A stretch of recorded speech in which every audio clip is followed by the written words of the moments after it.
Sejam bem-vindos ao podcast CG Consultores. Aqui a gente discute estratégias que vão te mostrar o caminho para reduzir os impostos do provedor de internet em até 20% e de forma totalmente legalizada. Eu sou a Patrícia Vassalo. Eu sou Danilo Souza. Carlos Godoy. E o tema de hoje vai ser estações licenciáveis. Godoy, você poderia nos dar um exemplo de uma estação de telecom? Uma estação de telecom é todo ponto onde existe a transferência da capacidade de transmissão de informação, né? Esse ponto, logicamente, você coloca os equipamentos responsáveis para fazer essa transferência, né? Então, por exemplo, uma estação radiobase de uma empresa de telefonia móvel, né? É uma estação de telecomunicações. Mas podemos dar um exemplo de uma estação um pouco mais simples, né? Que é uma estação de distribuição de sinal Wi-Fi pelo provedor, né?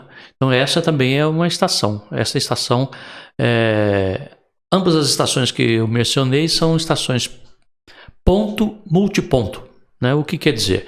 Ela recebe capacidade de transmissão de um determinado local, né? E passa para vários outros locais que são os pontos dos clientes, né? Dos usuários do sistema. Então, existem dois tipos de estação de telecomunicações: a ponto e a ponto multiponto. Entendi. Sai de um ponto e distribui para vários, ou vários. Comunica com um ponto só. Isto. E quais tipos de estações requerem licenciamento, Godoy? Atualmente, as estações que requerem licenciamento são aquelas que não usam radiação restrita e nem meios confinados. Ou seja, basicamente aquelas que usam frequências que são licenciáveis. Com todas as alterações que ocorreram, né? Em que momento que uma estação de SCM precisa ser licenciada? Então, a estação de SCM sobrou apenas quando a empresa prestadora do serviço vai se utilizar da frequência licenciável, ou seja, da frequência que ela adquiriu em leilão, né? Ou de uma frequência de um sinal de satélite, né? Godoy, após a resolução 719 de 2020, no caso de compartilhamento de infraestrutura, pode ser emitida uma única licença de estação em nome das prestadoras que fazem uso da estrutura da estação. Qual que é a vantagem nesse tipo de licença?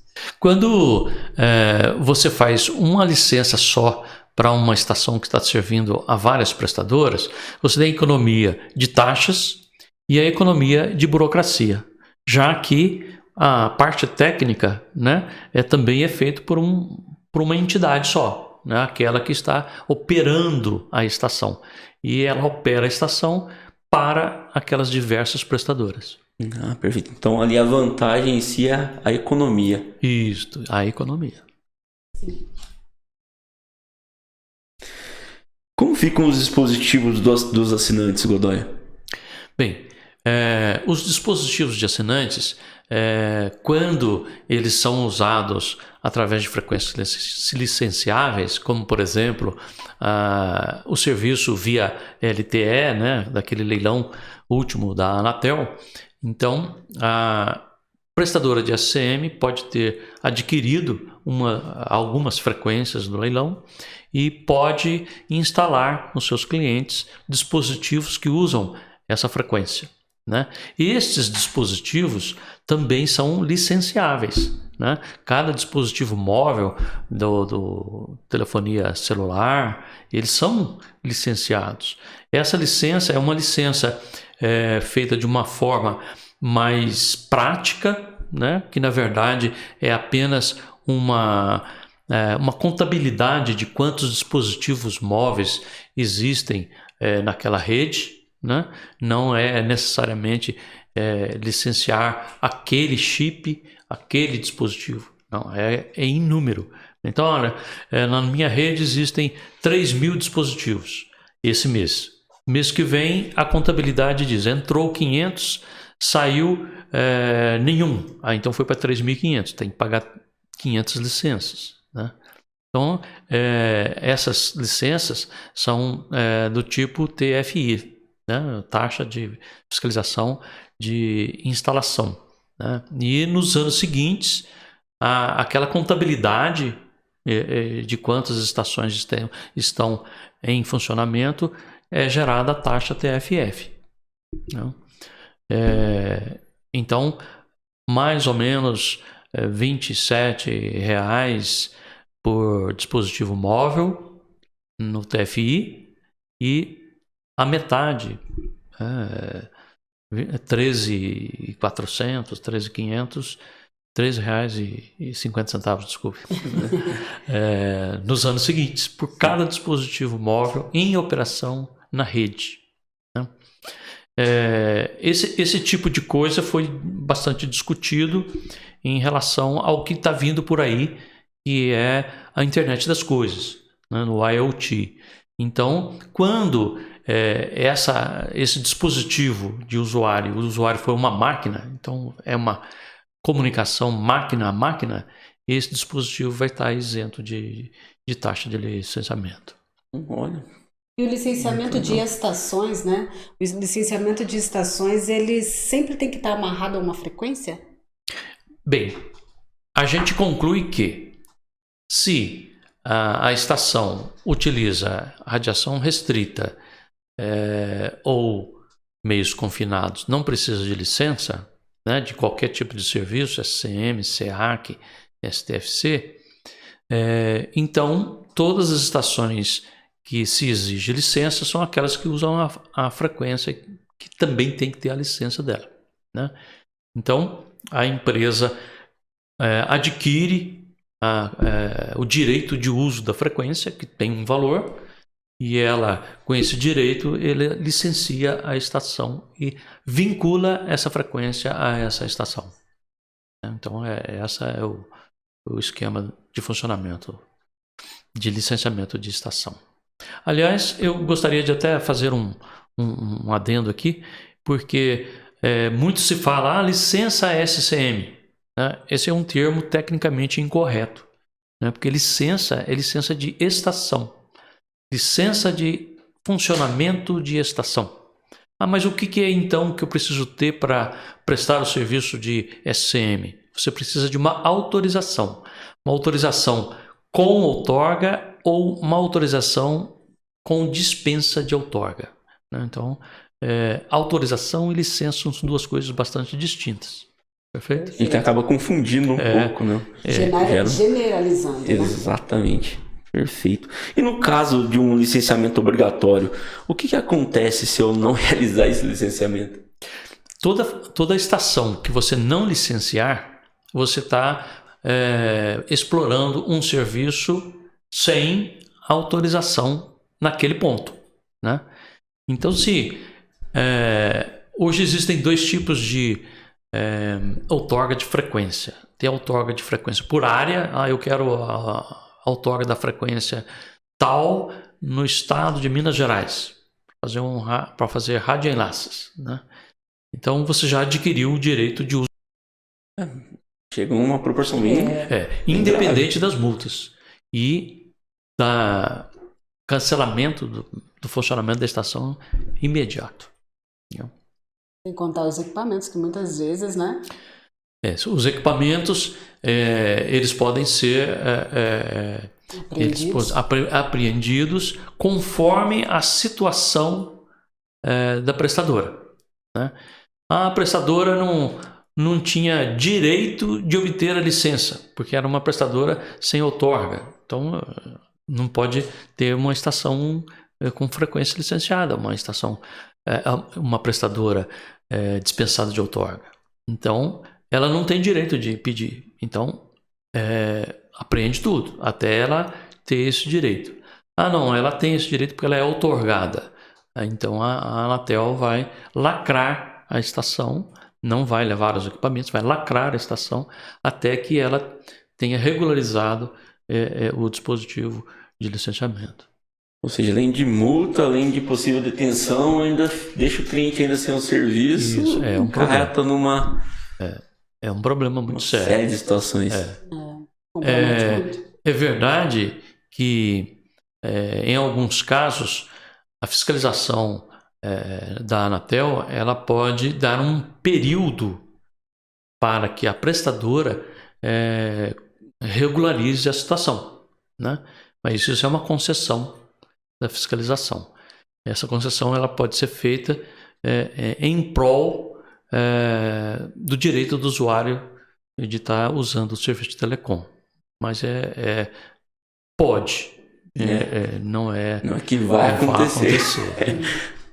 Pode acontecer no ato ali da fiscalização, a prestadora ela é outorgada, nesse quesito ela está ok, e o fiscal ainda assim apreender os equipamentos? A fiscalização da Anatel ela é sujeita a falhas, né? Às vezes eles cometem alguns erros, né? E muito porque no cômputo geral de emissão de multa e tudo, os PADs da Anatel, eu acredito que mais ou menos 50% tem erro, né? Feito baseado em alguma coisa que não está certa, né? Aqui na CG Consultores nós tivemos uma vez 3 empresas usavam um sistema de radioenlace, né? O radioenlace chegava e as 3 empresas buscavam um serviço lá e esse serviço do ponto do radioenlace para as empresas era feito por radiação restrita. A Anatel teve lá e fez 3 multas, né? 3 processos, 3 PADs. Os PADs foram conduzidos por fiscais diferentes e foram gerados 3 multas diferentes para essas empresas. Apenas uma foi abaixo do que deveria ser, as outras 2 foram acima. Né? Mas nenhuma das 3 estava certa. Isso é o importante. Caso muito. E nesse caso, né, um evento deste acontecendo, a prestadora ela pode se negar a deixar eles remover o equipamento? Se ela está ali acompanhando o processo, ela pode recusar? E essa recusa... Sim, tem esse conhecimento, é claro. Essa recusa, ela pode gerar mais uma multa, que é o impedimento do prosseguimento da fiscalização, né? E depois, infelizmente acontece, em alguns casos, o fiscal da Anatel, que tem uma carteirinha com o brasão da República, ele fica muito empoderado. Intimida, né? Bastante. E aí o negócio pode ficar feio, né? Ele pode se retirar diante dessa recusa, pode colocar esse problema de estar impedindo a fiscalização e ele pode voltar com um mandato onde que ele vai fazer muito mais do que aquilo que normalmente ele iria fazer. Então, sempre procurar um entendimento aí com o pessoal da fiscalização para melhor prosseguimento de todos os serviços. Um bom relacionamento ali com o fiscal. Tanto o seu serviço da prestadora como o serviço do fiscal. E nessa questão, existe uma melhor época do ano, um período do ano que é para você poder fazer o licenciamento de uma estação? Lembrando que ela só para reforçar que as estações você só pode operar se tiver licenciado, né? Sim. Bem, a estação ela deve ser licenciada o mais breve possível em relação ao seu funcionamento. Então, vamos supor, a empresa deseja fazer um radioenlace, né? Então ela vai fazer esse radioenlace licenciado através do serviço SLP, né? Serviço Limitado Privado. E aí ela precisa comprar o equipamento, mas ela precisa definir qual a frequência que ela vai ser usada. Então é importante fazer uma pesquisa em relação à frequência que ela vai usar, se não vai causar interferência em outras estações na redondeza, né? E verificado isso, ela deverá iniciar o processo de licenciamento o mais rápido possível para que outra empresa não faça esse processo de licenciamento mais rápido e venha a instalar uma outra estação que sofrerá interferência da sua, né? Então, trocando em miúdos, o licenciamento deve ser o mais breve possível para que tudo ocorra sem problemas. Agora, existe uma data onde que existe uma virada ali de taxas, que é o dia 31 de dezembro para 1º de janeiro, né? Então, no dia 30 de março, você vai ter que pagar a TFF da estação que estava em operação desde o 1º de janeiro. Então, se 1º de janeiro estava em operação, já é devido à TFF do mês em curso, né? E se ela for licenciada até o dia 31, você vai pagar a TFI do mês do ano anterior e a TFF do mês em curso, né? Se ela for licenciada após o 1º de janeiro, você vai pagar a TFI do ano em curso e só vai pagar a TFF no ano seguinte. Então, existe uma economia aí. Lógico, se é possível e estiver ali entre licenciar a estação ou cancelar um licenciamento nessa virada de ano, né? A virada de ano é uma virada de taxa. O que a prestadora deve observar, Godoy, antes de adquirir um equipamento usado que irá compor uma estação licenciada? Ou licenciável? A aquisição de equipamentos usados, ela deve ser bastante observada, porque existe um problema muito grande de furto de equipamentos, principalmente de operadoras, né? E então, se esse equipamento que você vai comprar, mesmo sendo usado, não é acobertado por uma nota fiscal, então você não deve adquirir, né? Porque possivelmente ele teve aí um trâmite meio ilegal, né? Então, sempre acompanhado de nota fiscal que vai dar a segurança que você não está adquirindo alguma coisa que foi roubada. Mas foi roubado e tem nota fiscal. Bem, mas aí o problema é de quem forneceu, não é problema de quem comprou. E também vem a questão da homologação, né? O momento também de fazer essa verificação e garantir que aquele equipamento... O outro detalhe a ser observado em aquisição de qualquer equipamento, seja usado, seja novo, é conferir sobre a homologação. Sobre homologação tem uma polêmica, né? Mas eu adquiri um equipamento homologado e eu tenho nota, eu comprei lá no Paraguai, né? Ok, mas de quem que foi que solicitou à Anatel a homologação desse equipamento? É o distribuidor aqui no Brasil. Você comprou no distribuidor no Brasil? Não. Então é como esse equipamento não tivesse homologação, que inclusive ele não deve ter o selo de homologação que diz a procedência do equipamento, e ele foi vendido ou revendido através de um canal que é o canal que solicitou a homologação. Então tem que ter duas coisas, tem que ter a nota fiscal e o selo de homologação. Então nem sempre, né, Patrícia, a economia em relação a essa situação gera um benefício para quem presta o serviço, né? Porque às vezes, né, tem uma oportunidade de comprar um equipamento já usado, né, e isso vai atribuir para ele uma economia, mas lá na frente pode gerar aí um transtorno muito maior. Com certeza, porque ele não vai... Se ele licenciar uma estação e essa estação tiver um equipamento não homologado ou está sem o selo, sem a nota fiscal, a probabilidade dele ter problema com isso é muito grande. É muito grande. Então aí não adianta nada. Ficar licenciar ou não licenciar vai dar na mesma coisa, né? Então acaba não valendo o investimento que seria feito ali. E Godoy, quais são os efeitos colaterais que o licenciamento de estação gera? O licenciamento de estação ele vai gerar algumas taxas, né? São efeitos colaterais. E algumas obrigações, né? Obrigações de manter toda a instalação conforme a regulamentação, né?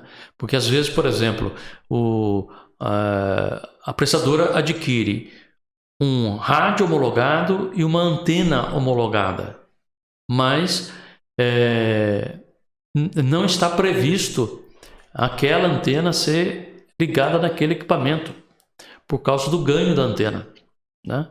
Então tem que ser verificado isso para saber se não vai ocasionar uma emissão radioelétrica acima daquilo que está permitido, né? Isso inclusive vale para estações livres de licenciamento, né? Então equipamentos homologados, mas que está lá, olha, você pode usar com antena com ganho até tantos dBs, né? E acima disso tem que fazer alguma coisa diferente. Tem que ser numa altura em relação ao solo maior, tem que fazer o laudo de exposição a campos eletromagnéticos, né? Então pode ter um número de efeitos colaterais ainda maior, né? Então, toda a instalação tem que estar dentro da regulamentação. Legal. É possível associar mais de uma prestadora à licença de uma estação? Atualmente já é possível, né? A Anatel, para melhorar o uso do espectro, né, ela está permitindo que uma estação, uma frequência, ela seja usada por mais de uma prestadora, né? Então, antigamente, se a prestadora usava aquela frequência, aquela estação, ela tinha que ter uma licença para ela usar. Atualmente não, a licença é da estação, independente de quantas operadoras vão se utilizar daquela estação, né? E isso é uma economia de taxas e uma economia na instalação de infraestrutura, né? Você vai compartilhar a infraestrutura, vai ficar mais barato a infraestrutura para cada uma das prestadoras que está utilizando essa infraestrutura. E isso deve acontecer no mesmo instante. Por exemplo, eu tenho uma estação, vou licenciar ela ali, está vinculada a uma frequência, e o Danilo vai fazer o licenciamento da mesma estação. Tem que acontecer simultaneamente ou não? A minha estação está licenciada, amanhã o Danilo quer licencia na mesma estação. A estação que hoje eu tenho, a licença da estação que hoje eu tenho, vai servir para outra prestadora. Vai servir para outra prestadora. Nos casos em que a prestadora possui estações já licenciadas, só que inativas, né? Já não está em funcionamento mais, existe uma data ideal para que ela seja cancelada? As estações com uso de radiofrequência que não estão em uso, elas devem ser desativadas, né? Independente da época, conforme a regulamentação da Anatel. Mas se por acaso essa desativação estiver ocorrendo por volta da virada do ano, é melhor se apressar um pouquinho e desativar antes do dia 1º de janeiro, para evitar pagar uma taxa no ano seguinte. Porque se você desativar 1º de janeiro, 2 de janeiro, você já vai pagar a TFF do ano seguinte, né? Muita atenção para isso aí. Muito não, tem que... Não tá dando, não. Colocar ali na sua agenda. Convém lembrar que quando você tiver uma estação licenciada, né, e você não estiver fazendo uso, né, a fiscalização da Anatel pode abrir um PADO, né, de caducidade da outorga daquela frequência, porque você não deixou de usar, não devolveu ela para a Anatel. É certo que atualmente isso está muito mais fácil de levar na administração por parte da prestadora. Por quê? Porque a Anatel diz que você vai poder parcelar a licença a autorização de frequência, né? E quando você não for utilizar mais, você pode deixar de pagar o boleto anual, que automaticamente você já vai perder a frequência. Ou seja, antigamente você licenciava a frequência por 25 anos, você tinha que devolver para a Anatel, mas não recebia nada de volta. E agora é proporcional ao tempo que você teve direito de uso. Ou seja, eu não vou pagar mais porque não quero mais o direito de uso. Deixa de pagar, a frequência volta para a agência e você só, na verdade, pagou sobre aquele tempo que você usou. E aí nós temos uma faca de 2 legumes, de 2 gumes, né? A prestadora ela vai ter que ter um controle bem, né, preciso, para que ela não esqueça de pagar essa taxa por qualquer motivo. Sim. Porque senão ela vai perder a frequência mesmo. Lerdou em não pagar a taxa anual, né, do uso da frequência. Lerdou, perdeu. Né? Então é bastante importante. Antigamente não. Eram feitos até 3 parcelas, né? E não pagou, entrava para a dívida ativa, cobrava multa e tal, não acontecia nada. Mas eram 3 vezes para 25 anos, para 15 anos, né? Conforme a escolha e o regulamento da frequência. E aí, agora não, agora pode ser mais vezes e quando não desejar mais é só parar de pagar. A data de validade da licença é por prazo indeterminado? A licença da estação é por prazo indeterminado. Agora, a frequência é que tem autorização com prazo determinado. Né? Então, quando você vai licenciar, você escolhe lá uma quantidade de anos pelos quais você acha que você vai usar aquela frequência. Então, a licença tem limite, né? Mas a estação não. Mas aí acabou a licença da frequência, né? A autorização da frequência, a outorga da frequência. E o que vai acontecer com a estação? Se eu for renovar, aí vai renovar, vai pagar novamente. Você vai fazer um outro licenciamento, vai pagar de novo o licenciamento da frequência. Existe uma discussão aí, porque a Anatel aprovou um regulamento de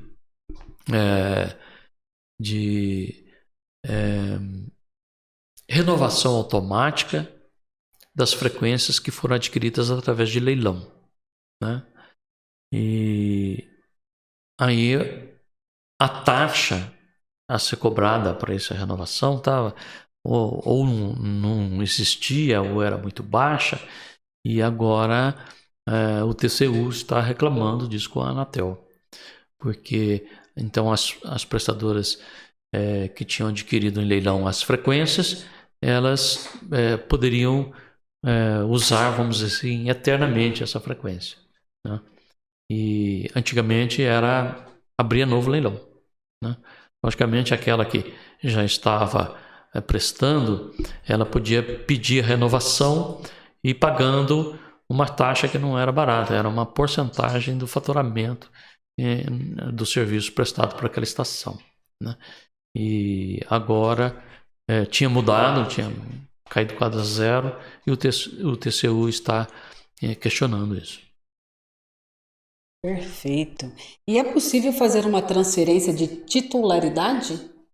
Sim, a outorga da frequência, ela é possível de você fazer a transferência de titularidade. Só que existe um prazo para você poder fazer isso. Então, antes de 3 anos, você não pode fazer isso, né? Você tem que explorar o serviço pelo menos 3 anos, né? E aí depois você pode negociar essa frequência com uma outra prestadora, né? E isso acontece para que o pessoal não faça disso um negócio, né? Compra frequência para poder revender apenas, né? Ele tem que comprar com o objetivo da prestação do serviço. Maravilha. Eu percebi que esse é um assunto que ele também, né, Patrícia, ele leva ao provedor a ter a monitorar aquela ação para que ele possa ter uma economia também, né, para que ele possa não pagar algo indevido. E o que isso traz para o provedor de internet em termos de saúde financeira e economia nesse sentido? Nossa, isso tem um ganho muito expressivo, né? A gente observa que Quando você se depara com uma obrigação acessória, taxas a pagar, a gente nota que muitos, né, esquecem por algum motivo, não dá tanta atenção para esse controle, né? Mas no final ele acaba tendo uma representatividade muito grande, porque essas taxas, uma vez não pagas nas datas previstas, geram multas e juros, né? E se você não está usando mais aquele recurso, você pode, então, se livrar daquele custo. E, às vezes, aquilo fica perdurando, está inativo e fica eternamente lá, licenciado ainda, cadastrado, e está tendo um custo desnecessário, né? Então, pode ajudar você a reduzir aí os seus impostos, os seus custos. Né? É uns detalhes que fazem que o provedor de internet, né, o provedor do serviço, né, o prestador do serviço, tenha um crescimento saudável e também sustentável. Né? Exatamente. Perfeito. Bom, chegamos ao fim de mais um episódio do podcast da CG Consultores.